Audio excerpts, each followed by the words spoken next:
Praise lord. Good morning. అందరూ బాగున్నారు కదా?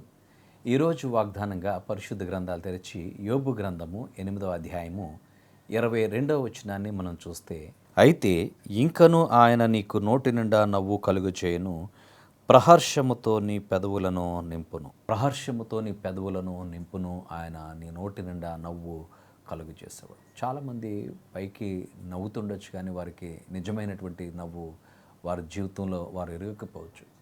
10 మందిలో ఉన్నప్పుడు నవ్వుతూ కనబడవచ్చు, లోపల దుఃఖం, బాధ వారిని వెంబడిస్తుండొచ్చు.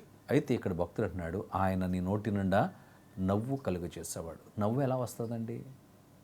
ఎవరైనా ఒక జోక్ వేస్తే నవ్వుతాం, కానీ దేవుడిచ్చేటువంటి నవ్వు హృదయ సంబంధమైనటువంటిది. నీ హృదయంలో ఉన్నటువంటి సంతోషాన్ని బట్టి ముఖంలో నవ్వు కనబడుతుంది. ఆ ముఖంలో నవ్వు పెదాల ద్వారా నువ్వేం చేస్తావు? వ్యక్తపరచగలుగుతావు. అందుకని అన్నాడు, ప్రహర్షముతో, ప్రహర్షించేటువంటి పెదాలతో దేవుడు మనల్ని హర్షించేటువంటి, ఆనందించేటువంటి పెదాలను దేవుడు మనకిస్తాడు ఎవరైతే దేవుని యొద్దకు వస్తారో. అందుకని అంటాడు 126వ కీర్తనలో, చెరలో ఉన్నప్పుడు వారు దుఃఖంతో ఉన్నారు, కానీ చెర నుంచి విడుదల వచ్చిన తర్వాత మన నోటి నిండా నవ్వు ఉండేను. దేవుని నామమున స్తోత్రం కలిగి. చెర నుంచి ఒక వ్యక్తి విడిపించబడినప్పుడు ఆ వ్యక్తికి ఏముంటుంది? సంతోషం, నవ్వు ఉంటుంది. చెరలో ఉన్నటువంటి వ్యక్తికి బాధ, విచారము, నిట్టూర్పులు, దుఃఖంతో నింపబడతాడు. పాపపు చెరలో నువ్వు ఉన్నావా? ఏ బంధకం చేత నువ్వు బంధించబడ్డావు? ఏ బంధకాలు నేను పట్టి పీడిస్తూ ఉన్నాయి?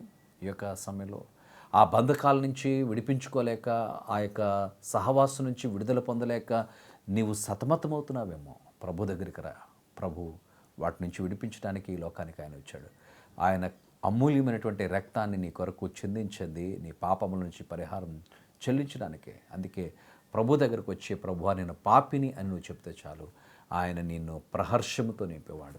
నీ హృదయంలో ఉన్నటువంటి భారానంతటిని తొలగించి ఆయన రక్తం చేత కడిగి ఆయన సంతోషాన్ని నింపేవాడు. నీ నోటి నిండా నవ్వు ఉంచేటువంటి వాడు.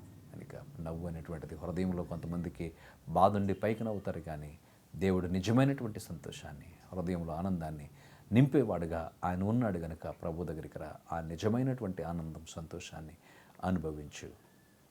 పరిశుద్ధుడానికి వందనాలు. నువ్వు ప్రహర్షముతో మా పెదవులను నింపేటువంటి దేవుడివి, మా నోటి నిండా నవ్వు ఉంచేటువంటి దేవుడుగా నువ్వు ఉన్నందుకు నీకు స్తోత్రాలు. మేము ఎల్లప్పుడూ సంతోషంగా ఉండాలి అనేటువంటిది నీ అభిలాష ఉంది ప్రభువా. కనుక నీ బిడ్డలు ఎల్లప్పుడూ ఆనందించాలి, సంతోషంగా ఉండాలి అనేటువంటిది నీ కోరిక. కనుక నీవు బిడ్డల్ని చేతులకు అప్పగిస్తున్నావు. నీ బిడ్డల్ని బలపరిచి ఆనందింపచేసి నడిపించమని యేసు నామమున అడిగి వేడుచున్నాము తండ్రి. ఆమెన్.